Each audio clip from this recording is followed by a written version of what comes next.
সাইয়েদনা মুসা আলাইহিস সালাম জিজ্ঞেস করলেন, ইয়া রাব্বি, আল্লাহ আপনার কি ঘুমে ধরে না?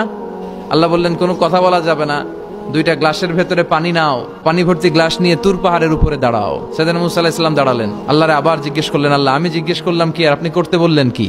আল্লাহ বললেন, কথা বলো না, যা বলেছি তাই করো। তো মুসা আলাইহিস সালাম কিছু বলতে পারে না, পানি নিয়ে দাঁড়িয়ে রইলেন।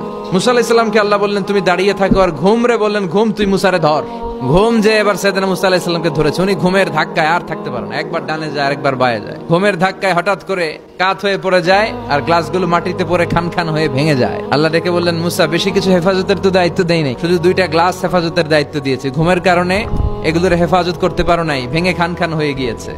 আমি যদি তোমাদের মতো ঘুমিয়ে যেতাম তাহলে পৃথিবীর সাথে সূর্য লেগে, সূর্যের সাথে চন্দ্র লেগে গোটা মহাবিশ্বটা এভাবে গ্লাসের টুকরার মতো খান খান হয়ে যেত রে মুসা।